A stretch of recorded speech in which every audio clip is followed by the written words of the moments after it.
So we'll just have a short kirtan and then we could discuss Bhagavad Gita. Jaya Radha Madhava Kunja Bihari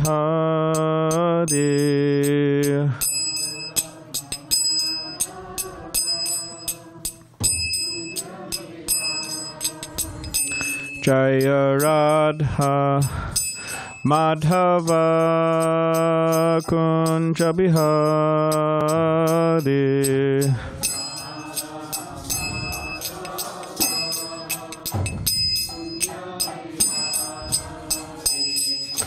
Gopi Jana Vallabha Giri Varadari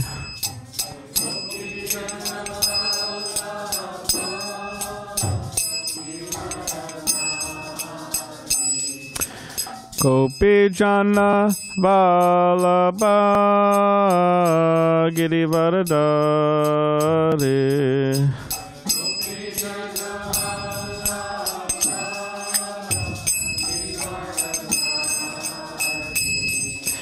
Yashodanandana Braja Jana Ranjana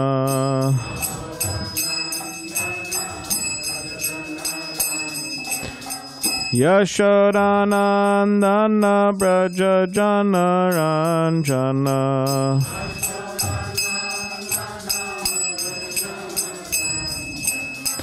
Yamuna Tiravanachari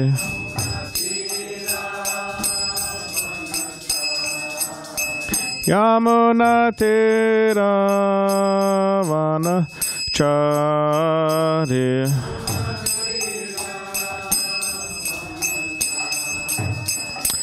Jaya Radha Madhava Kunja Bihari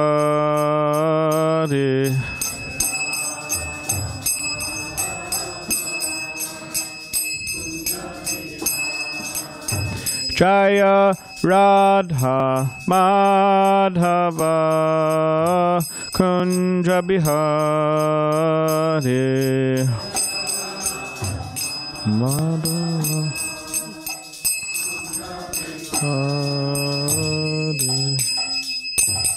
Hare Krishna.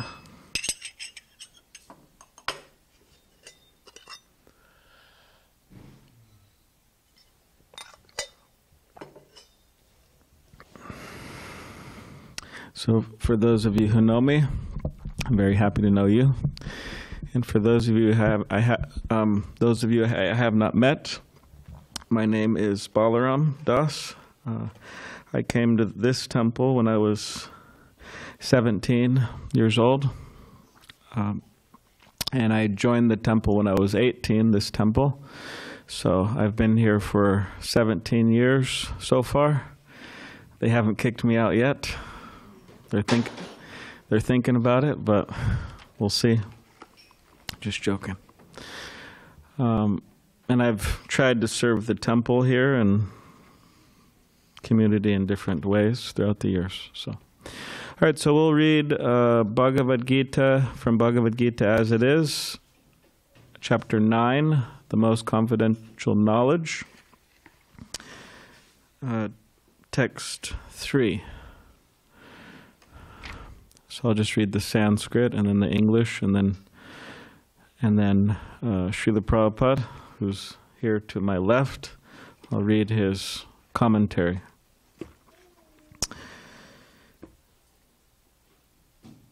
Ashadadana Purusha Dharmasyasya Parantapa Aprapya Mam Nivartante Mrityu Samsara Vartmani.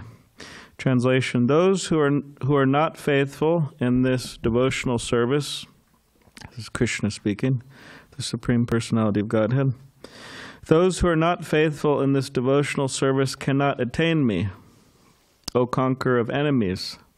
Therefore they return to the path of birth and death in this material world. Purport: the faithless cannot accomplish this process of devotional service. That is the purport of this verse. Faith is created by association with devotees. Unfortunate people, even after hearing all the evidence of Vedic literature from great personalities, still have no faith in God. They are hesitant and cannot stay fixed in the devotional service of the Lord. Thus, faith is a most important factor for progress in Krishna consciousness. In the Caitanya-caritāmṛta it is said that faith is the complete conviction that simply by serving the Supreme Lord Śrī Kṛṣṇa one can achieve all perfection. That is called real faith. As stated in the Srimad Bhagavatam 4:31-14. Yata taro mula nishichanena tipyanti tat skanda bhajopashakaha pranopaharachcha yatendriyanam tataiva sarva hanam uchateja. By giving water to the root of a tree, one satisfies its branches, twigs, and leaves. And by supplying food to the stomach, one satisfies all the senses of the body. Similarly, by engaging in the transcendental service of the Supreme Lord, one automatically satisfies all the demigods and other living entities. Therefore, after reading Bhagavad Gita, one should promptly come to the conclusion of Bhagavad Gita. One should give up all other engagements and adopt the service of the Supreme Lord Krishna, the personality of Godhead. If one is convinced of this philosophy of life, that is faith. Now, the development of that faith is the process of Krishna consciousness. There are 3 divisions of Krishna conscious men, or persons. In the 3rd class are those who have no faith. Even if they're officially engaged in devotional service, they cannot achieve the highest perfectional stage. Most probably they will slip after some time. They may become engaged, but because they haven't complete conviction and faith, it is very difficult for them to continue in Krishna consciousness. We have practical experience in discharging our missionary activity that some people come and apply themselves to Krishna consciousness with some hidden motive. And as soon as they are economically a little well situated, they give up this process and take to the old ways again.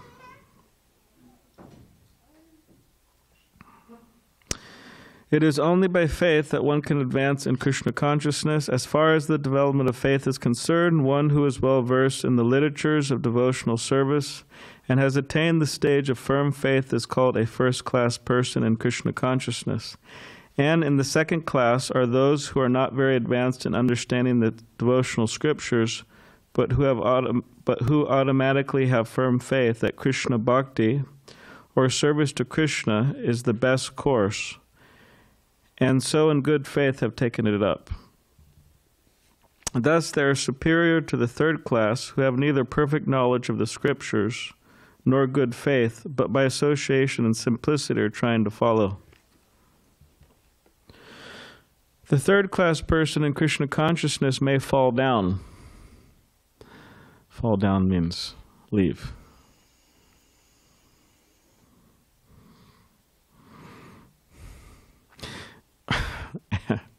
It's a certain spiritual terminology used, fall down. But when one is in the 2nd class, he does not fall down. And for the 1st class person in Krishna consciousness, there's no chance of falling down. One in the 1st class will surely make progress and achieve the result at the end. As far as the 3rd class person in Krishna consciousness is concerned, although he has faith in the conviction that devotional service to Krishna is very good, he has not yet gained adequate knowledge of Krishna through the scriptures like Srimad Bhagavatam and Bhagavad Gita. Sometimes these 3rd class persons in Krishna consciousness have some tendency toward karma yoga and jnana yoga. And sometimes they are disturbed, but as soon as the infection of karma yoga or jnana yoga is vanquished, they become 2nd class or 1st class persons in Krishna consciousness. Faith in Krishna is also divided into 3 stages and described in Srimad Bhagavatam. First class attachment, second class attachment, and third class attachment are also explained in Srimad Bhagavatam in the 11th canto. Those who have no faith, even after hearing about Krishna and the excellence of devotional service, who think that is simply eulogy, find the path very difficult, even if they're supposedly engaged in devotional service. For them, there is very little hope of gaining perfection. Thus, faith is very important in the discharge of devotional service. End of the purport. Om Jnanitivadandasya Kananjana Shlakaya Chakshulanmaditam Mena Tasmai Shri Gurave Namaha Mukam Karitivachalam Pangam Langai Tegidim Yakripatamaham Vande Shri Gurun Dinitaram Vancha Kalptarubhishcha Kripa Sindhu Bhevacha Patitanam Pavanebhyo Vaishnavebhyo Namo Namaha. Jai Śrī Kṛṣṇa Caitanya Prabhu Nityananda Shri Advaita Gadadhar Shivasadi Gaura Bhakta Vrinda Hare Krishna Krishna Krishna Hare Hare.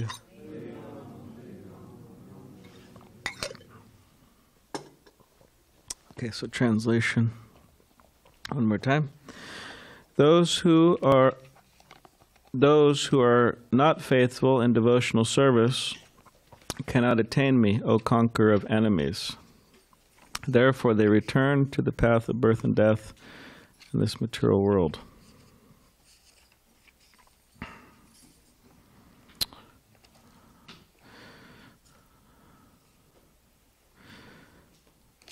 Faith is a very important quality to have in Krishna consciousness, as this verse and purport are explaining. And faith is something that we all have in life. We all have faith in something, or someone, or some type of philosophy. We all have faith. And that's the basis of our actions. People have faith that, okay, well, if I quit this job and I accept this job, and if I quit this relationship and I accept this relationship, and if I quit living here and I live there, then I'll be more peaceful and satisfied and happy. So it's a type of faith they have. People have faith that, okay, if I come to the Hare Krishna temple, I will feel some, I don't know, what do they feel? I will feel some peace. I will feel, what else? Some bliss, right?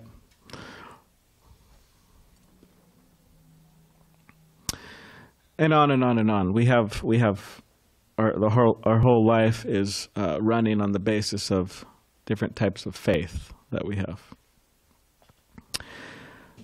So here in this particular verse and purport, the importance of faith in Krishna consciousness is being brought up, and that if one doesn't have faith in Krishna consciousness or in Krishna or the process of bhakti yoga, then they won't be successful in it. So this faith is very important because, again, it's the fuel that will move us forward in different directions. So then the question is, what type of faith are we talking about? Because when people hear the word faith, it's, you could say a lot of the times it's seen as like a blind thing. Like, oh, those religious people, those religious Hindus, or those religious Christians, or those religious Muslims, or whatever, on, different religions. Those people are just, they're moving on certain principles blindly. There's no good reasons why they're doing what they're doing.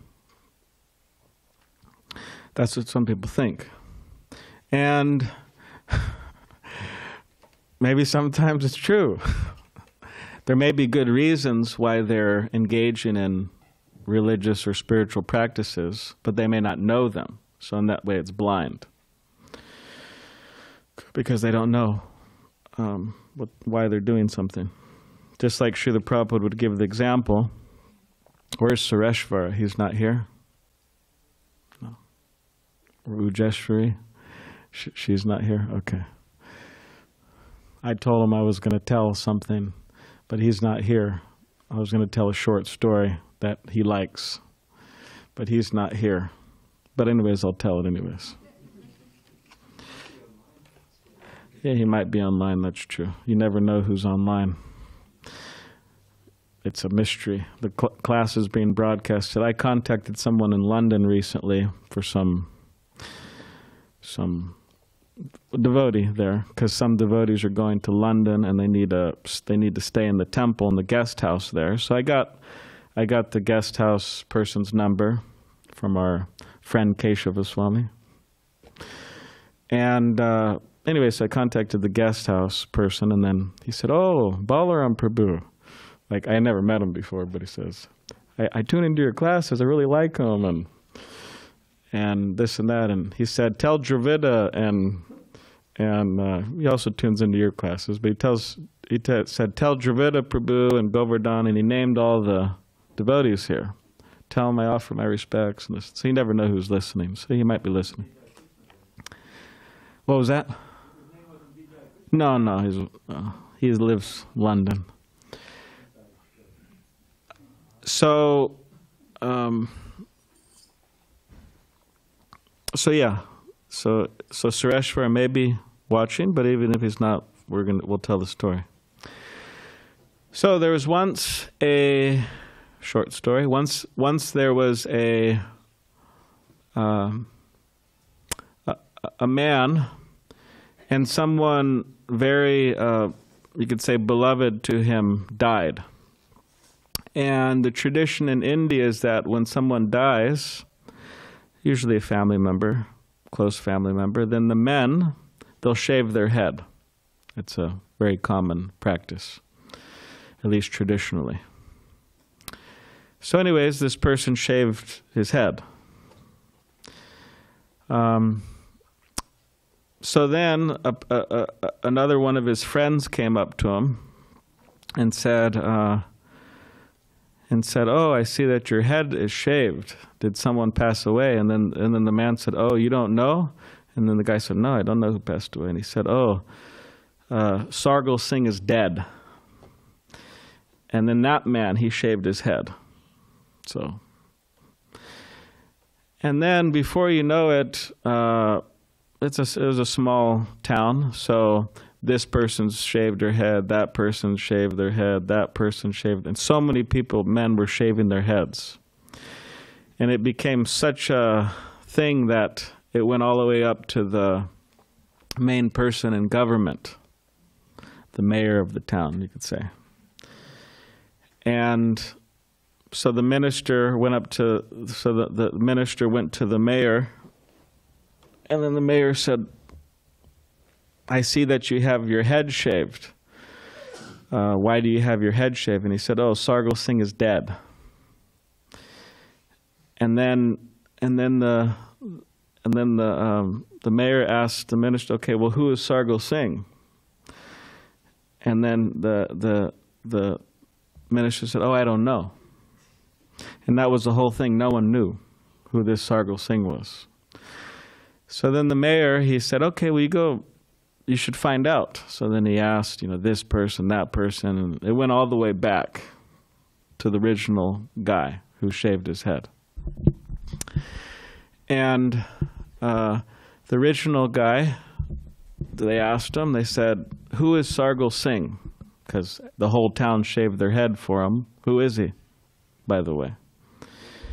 Or who was he? Yeah, because he died. Who was Sargal Singh? And then the man said, "Oh, Sargal Singh?" He said, "That was my donkey."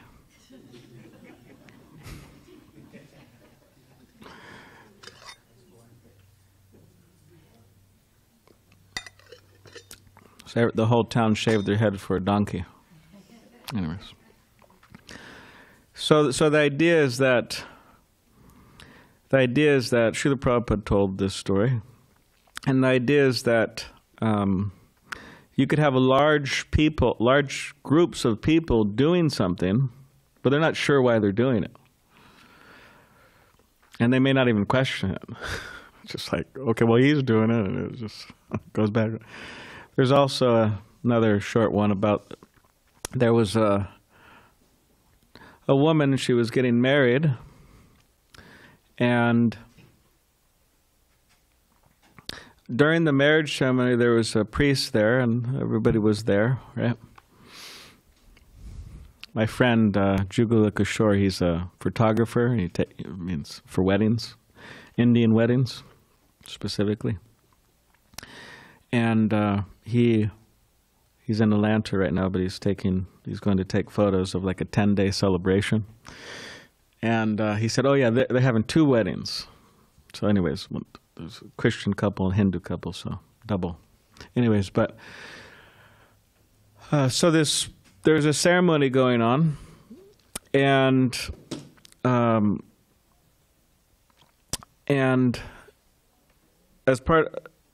the ceremony, a cat came in the ceremony,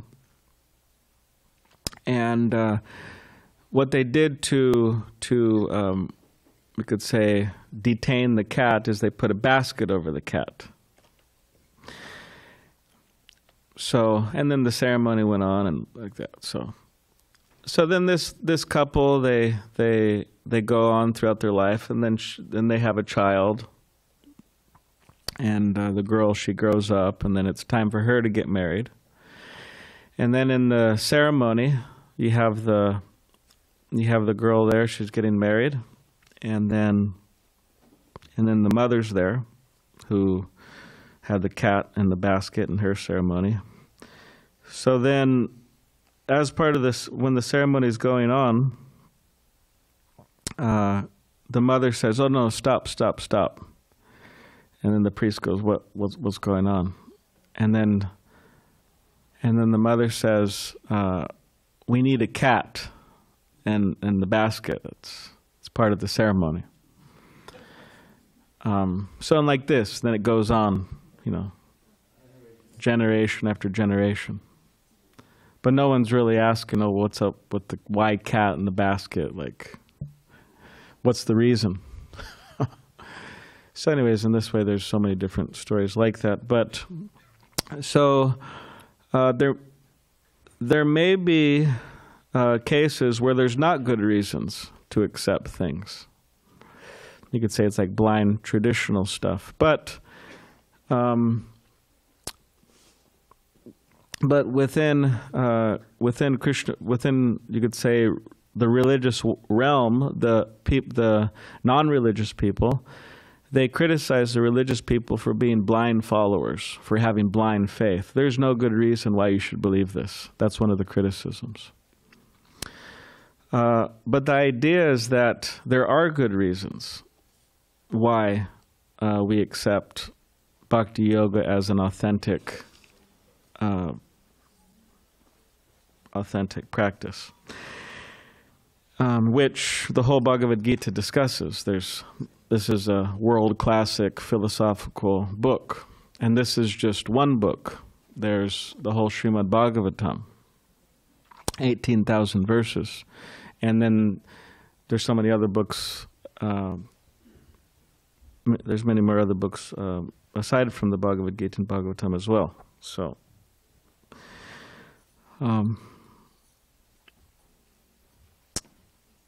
we're not into this idea of blind faith, in that we don't want blind followers. That's a problem of religion. That's called fanaticism or sentimentality, to have blind followers. We don't want that. And in fact, Lord Chaitanya says, Krishna come again 500 years ago, he says that he doesn't want any followers. Means for his own self-aggrandizement. So it's not like we're a religion where we're just trying to collect a bunch of followers. but we're just trying to help people become educated in Krishna consciousness and take up the process. But definitely, blind following is a big issue, big problem within religion. So therefore, then the question is, well, how do you develop faith then? It's very easy to come to a temple, bow down, put something in the donation box. Hare Krishna. Put something in the donation box, say some prayers, or go to a synagogue, do a similar thing, go to the church and do a similar thing. It's very easy to do that without much, you could say, deep philosophical understanding, or you could say deep faith based on realization. Very easy to do that. So the question is, well, how do you develop real faith? Real faith means deep faith. And we develop faith by, as Srila Prabhupada points out in the purport, by associating with the faithful, or by associating with devotees, or more advanced devotees. That's how we develop faith. And we develop faith by, as one of our good friends says, you could entering the bhakti laboratory, or laboratory. So in other words, we as souls, we're not the bodies. Very important instruction in the Bhagavad Gita. We're not the bodies, or we're not the body. But we as souls, we should at least give it a try. That's the idea, that we experiment with the process of bhakti yoga as an experiment. And then if one honestly or truthfully applies themselves, they will have a spiritual experience. They will have a transcendental experience. Transcendental means above the body, above the mind. They will experience the bliss of Krishna consciousness, not the bliss of bargaining. Does anybody know what I'm talking about? What is it? No. The bliss of bargaining? Is it bargaining? Is that what the bag says? Anyways, it's an advertisement on some store. On their bag it says the bliss of bargaining means you go to this store, you get a good deal. So, it was the bliss of shopping.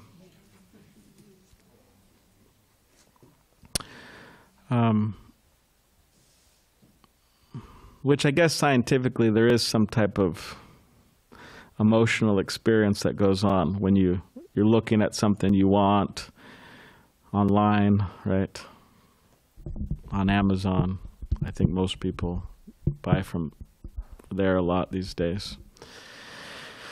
Or you're shopping somewhere and there's some emotional experience happening. Okay, you buy it and then... But the bliss of Krishna consciousness, or the bliss of bhakti yoga, is something much more different than that. It's completely transcendental. So one will have that experience if they apply themselves properly.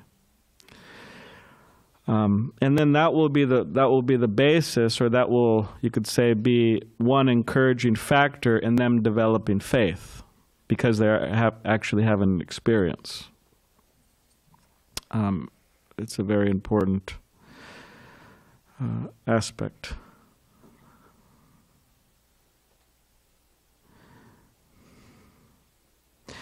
And as all of these religious prophets and religious, you could say, professors throughout time have stressed the emphasis of the S word, means surrender, which people don't like that word, surrender. But surrender is actually, we do that all the time. Like we're very tired, right? What do? We surrender to sleep. Or we're very hungry. Maybe somebody's hungry here. We hope so, because they've been cooking for many hours in the back there. Maybe somebody's very hungry. So then when it's time to have their dinner, which will be very soon, they surrender to that urge. Or one, in a sense, you could say, their boss, they say, hey, meet this deadline. And they surrender to that. They have to meet the deadline. It's, the boss is saying it, you have to meet it. Or else there's plenty of other people waiting for the job, right? So we're surrendering all the time. It means we're surrendering our attention, we're surrendering our will. Those who have children, you have to surrender your selfishness to take care of your children. You can't just say, okay, well, I'm sick of taking care of my children, I'm out of here. I mean, you may say that, but that's not a very good parent. So you have to surrender their desires, you could say. So we're doing that all the time. So when Srila Prabhupada was in Seattle one time, the founder of the Hare Krishna movement, he was traveling throughout the world. There was one young man in the audience, and then Srila Prabhupada was talking about surrender. And the man said, I don't want to surrender. And then Srila Prabhupada said, oh, you've diagnosed your own disease. And then the man said, well, I don't want to surrender. And then Srila Prabhupada said, you're forced to surrender. You surrender all the time. He said, well, I don't want to surrender to anyone spiritually. So they're having this conversation. And Srila Prabhupada said that you're forced to surrender to the laws of nature. For example, old age. Who wants that? Don't everybody raise their hand at once. And for those of you who are younger, it doesn't mean much. Oh, old age, that's something later. Younger means, there's different definitions of younger. But for those who are older, they're getting older, it's a very, it's not a very pleasurable thing to get old. It's just, and for different reasons. But people, you're forced to surrender to that. You have to. Or disease, I mean. Who wants to surrender to that? We solved so many problems in the realm of disease, but there's other problems coming up. So you got old age, you have disease. What to speak of death? You have to surrender, you can't. So Prabhupada said, in this way you're forced. But then he said, but the question is not, do I want to surrender or do I not want to surrender? That's not the question. But the question is, to whom will you surrender where you will be happy? Or will you be satisfied? Because again, we're surrendering throughout our life in so many ways and to the laws of nature and so on. But who is that person who will surrender to and that will make us happy? And the idea is that we're satisfied.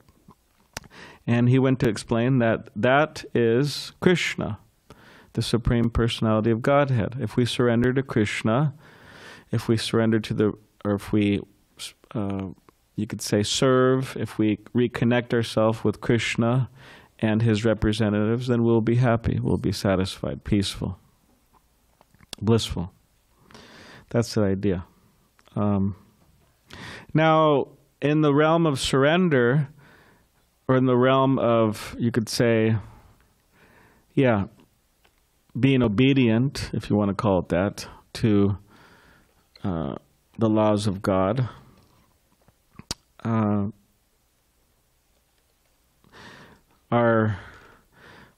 we're in the, it's Christmas Eve, so, and tomorrow is Christmas, very holy day, holy day. And that traditionally it's a time where people celebrate specifically those who are followers and worshipers of Jesus Christ, they celebrate the birth of Jesus in this world. And after all, what is Christianity without Jesus Christ? It doesn't exist. Just like Islam without Muhammad or Ali, or Krishna consciousness or without the appearance of Krishna, or Buddha without, or Buddhism without Buddha. I mean, these are very important personalities who have appeared in the world and which changed the history of the world. So it's a celebration, of course. Interesting enough is that the tendency is to make divine the mundane, deify the mundane, and the tendency is to Disneyfy the divine. Means you take something that's divine and you make it into a mundane thing, like Christmas. I mean, or for example, Easter. Easter is the celebration of the resurrection of Jesus Christ. What does it have to do with Easter bunnies? Bunnies and eggs. Bunnies and eggs, yeah. I mean, there's a reason why this happened, but it's not, people just focus on that. And of course, getting very intoxicated, right? Anyway, so tomorrow is that celebration, and in relation to, you could say, becoming obedient to the laws of God, Jesus Christ, which our acharyas, our teachers, like you have Srila Prabhupada and you have his guru, Bhaktisiddhanta Saraswati Thakur. In our line, there's a person, Bhaktisiddhanta Saraswati Thakur, and he talks about Jesus as, he uses the term Shakti Vesh Avatar, which means he's an empowered, he accepted him as an empowered representative of God, coming to teach God consciousness in a particular time and place for certain people. So Jesus Christ, he tells the short story, which has a very interesting moral to the story. And it is as follows. So there was once a father who had two sons, and one of the sons, which they referred to as like the younger brother, there's a younger brother and older brother. So the younger brother, he told his father, just give me all the inheritance now. Give me all the money now. I want to go enjoy. So then the father said, okay, and he just gave him all the money. And then he went off to enjoy. So it's explained that, okay, he became a, just, you could say, wild, lost son. Srila Prabhupada would use the term woman hunter, and breaking all different types of just wildlife. So he went like in that direction. And then the older brother, he stayed around, very at home, serving the father very obediently, very following all the rules and regulations very precisely. And then at one particular point, the son, the young son, he hit rock bottom. They said eventually some reason, I mean, it's a certain time and place, but he ended up in a pigsty with nothing. He was, I don't know, working in a pigsty or something. It's a very nasty place. Anyone ever been to a pigsty? It's very nasty. Anyways, so he's working there, and then he was thinking to himself, I've lost everything. I've completely spoiled all my father's money, and I have nothing, and I'm suffering in this pigsty, literally. And let me go back to my father. So he did that. And then while he was going back to his father's home, he was thinking of so many things he's going to say to his father. How he's sorry, how he didn't follow his instructions, and he was going through this whole thing in his mind. I had somebody say that to me the other day because I was wanting them to go somewhere, and then apparently they couldn't go, one of the monks. So then he came up to me and he said, "Oh yeah, I'm sorry I can't go." And I said, "Okay, that's all right." And then he said, "Oh, I had this whole thing planned out in my head, what I was going to say to you, you know." Anyways, so the son had this whole plan in his head, what he's going to say to his father. But then when he gets back to his home, interesting enough, is that the father, he runs out to meet his son. He runs out. He doesn't even wait for him to get to the home. He literally runs and embraces his son and kisses him, kisses and embraces his son out of great affection, welcoming him back to his home. And apparently at the particular time, this is considered, you could say, unorthodox behavior for such a person as him. You know, he's a very wealthy, kind of aristocratic person, the father. But he just broke these social things and came out and embraced his son. And then he told his son, "Okay, we're going to have a big party. You're back. And I love you, and let's have this big party." So then they had this big celebration.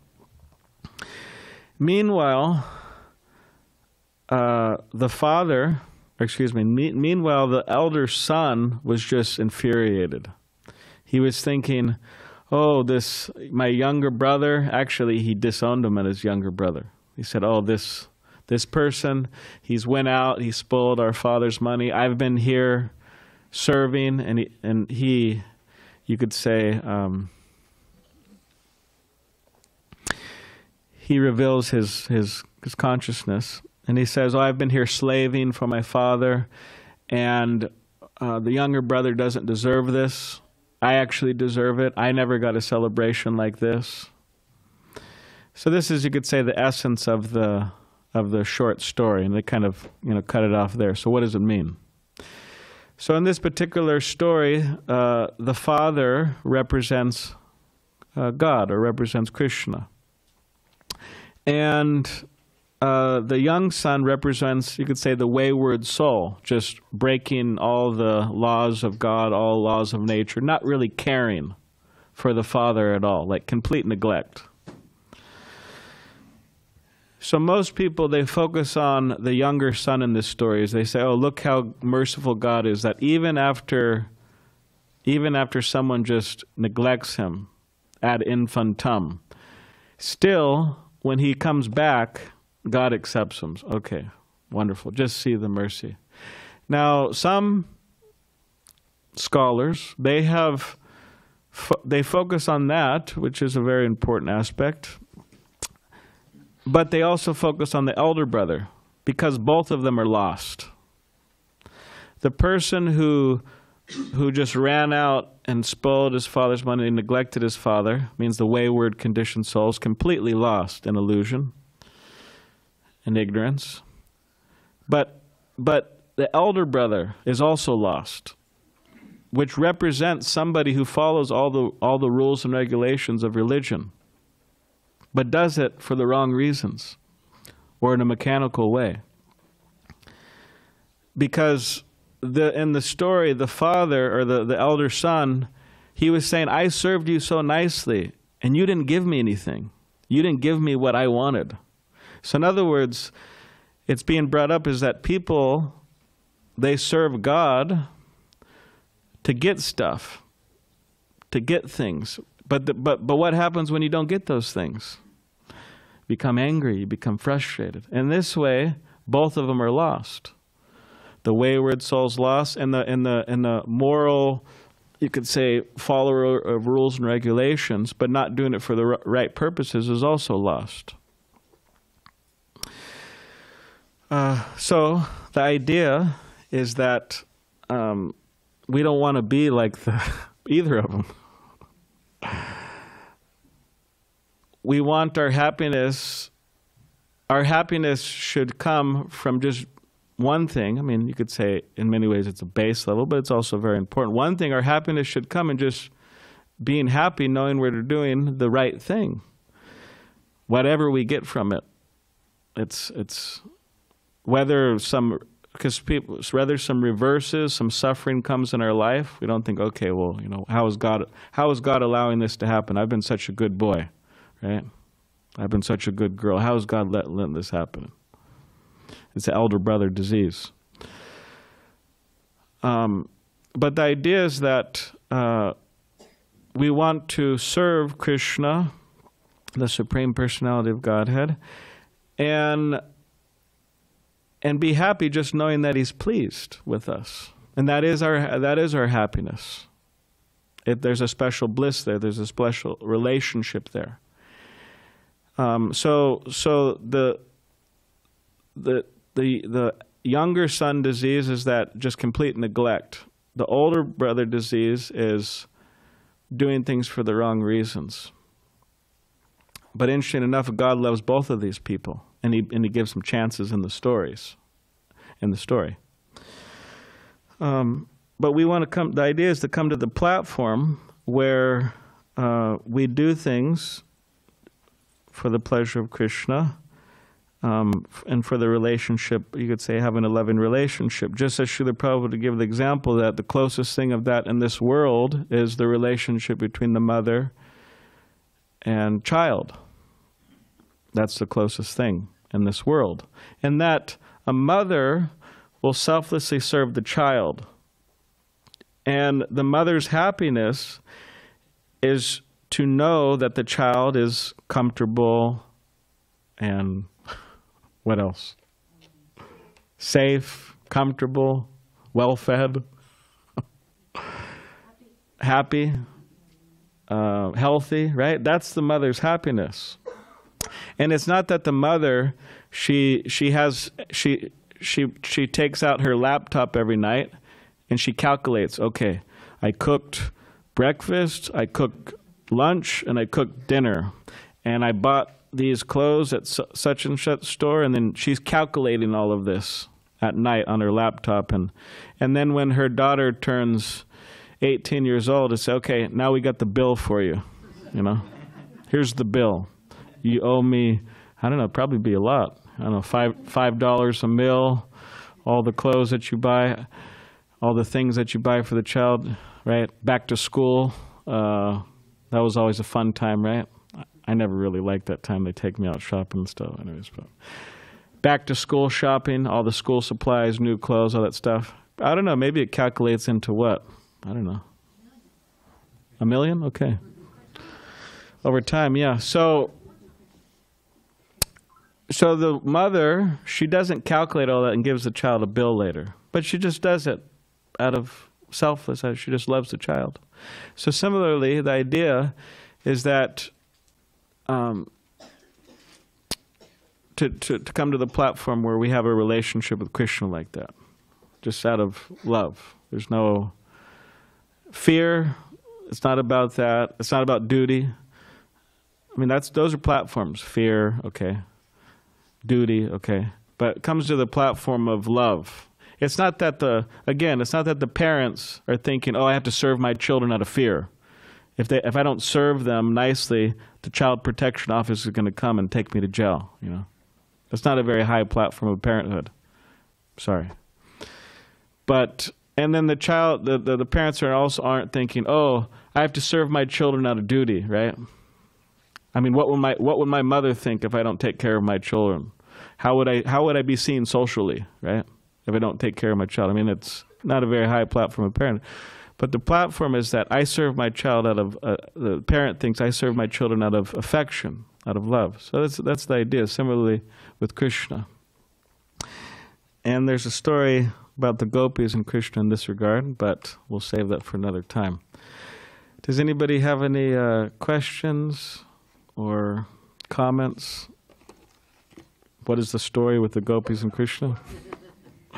Does anybody have any questions or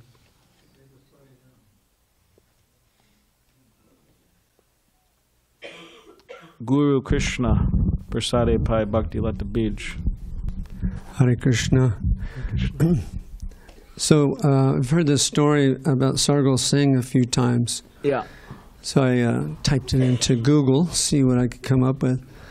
And I guess apparently Borijan was in the audience when Srila Prabhupada told this story, at least. Borijan's a very credible witness, So I just wanted to. Did you know that? It kind of came through Borijan's experience? Oh, I didn't know that, no. At least that's what Google gave me. Nice. We have faith in Google. In Google we trust. Nice. Any other questions or comments?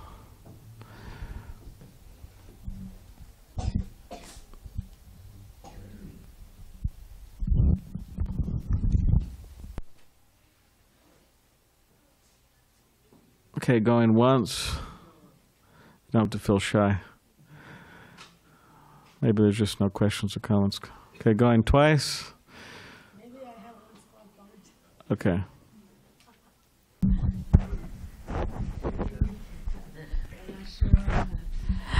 Yeah, I've been hearing lectures and translations of Gita. So I do finally, this boils down to the fact that knowledge has a singularity of purpose, and it has to lead to bhakti. I think everything else is transient. Whatever knowledge it is, science, mathematics, it doesn't matter. Even that has to lead to bhakti. That's in somehow abstract way it appeals to me. I'm not sure if others can gel with me, but at least Vaishnava knowledge of Vaishnava order, for sure people will agree with me. So that's the bottom line, is singularity of purpose. Very good conclusion. Thanks. Yeah. Oh, really? Thank you so much. Yeah, it's nice. So all this hearing has paid off. Yeah, definitely. Good. Because maybe 20 years ago, maybe you wouldn't have said that. Oh, no, absolutely not. This is from yesterday. Oh, yesterday. All right, good. Good realization since yesterday.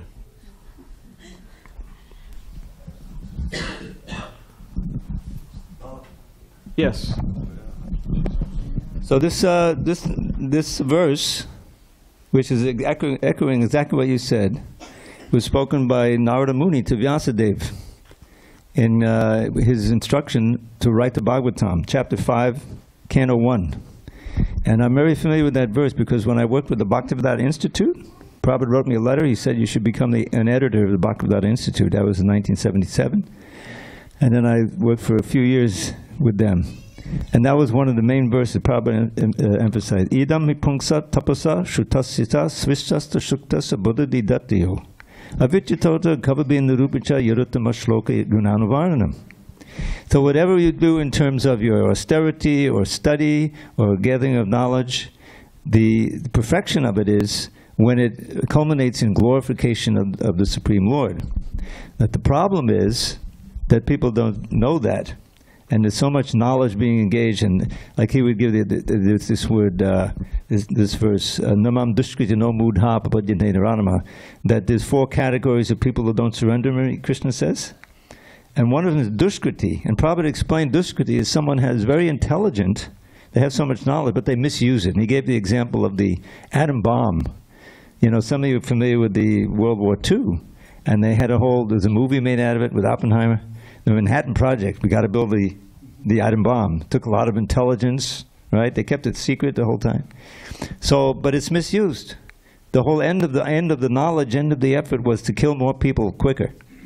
That's not glorification of Krishna, just the opposite. So Prabhupada's mission, one of his missions was to present this systematic knowledge of Bhagavad Gita and Bhagavatam and all the others, and show how the culmination of it all is increasing your faith in the practices of devotional service. And as Balaram so nicely said, the faith comes from when you associate with the faithful, and you see the characteristics of those faithful, and you said, "Oh, this is what I want to be like." And this is how Prabhupada spread the movement, by his own personal, bhakti and his bliss and his knowledge, and people were attracted to hear him and to do the things that he said. And so that's an essential part of the whole practice of devotional service. Thank you, Prabhu. Hare Krishna. All right, so there's a story of Krishna and the gopis. It's a short story. Srila Prabhupada tells the story, so we'll tell the story. demonstrates, you could say, the proper or the right mood in relation to serving Krishna. So Prabhupada was in Juhu, Mumbai, and the devotees, they have a big festival there, and they put on a drama. So the devotees, they all dressed up, and part of the drama is that, okay, there was Krishna there, someone dressed up as Krishna, that happens sometimes, for the purpose of drama. And there was the gopis there, and there's different types of devotees also. So the story, short story goes as follows, is that apparently one day Krishna, he had a headache. And then Narada Muni was there, and Krishna told Narada Muni that, oh, there's only one way I could relieve my headache, and that is that I need the dust from the feet of my devotees, and then I'll be free from my headache. So you could say this is how much Krishna loves his devotees, right? So then Narada Muni, he goes to different devotees. He goes to this group, he goes to that group, different groups, different persons. And then when Narada Muni says that, okay, well, Krishna needs the dust from your feet, and they go, oh, no, we can't do that. That's considered offensive because, right, the traditional thing is that, okay, well, people who accept others as superiors, such as teachers and the guru and parents and so on, then, okay, the people who accept elder people as superior, they offer their respects by bowing down and touching their feet. So these devotees are saying, no, I can't give you the dust from my feet. From that, I will go to hell. Of course, the Vaishnava conception of hell is it's a temporary place. There's always more chances for enlightenment, but they said, I'll go to hell. So then he was trying different, and he couldn't get the dust from anybody's feet. They just didn't. No one wanted to do it. And then eventually he arrived to Vrindavan, and he approached the cowherd damsels of Vrindavan, the gopis, who are said to be the purest of devotees. And then Narada Muni said, Krishna has a headache. And they said, oh, well, what can we do to help? And then Narada Muni says, he wants the dust of the feet. And they say, oh, immediately take it all. And they were telling him, hurry up, you know.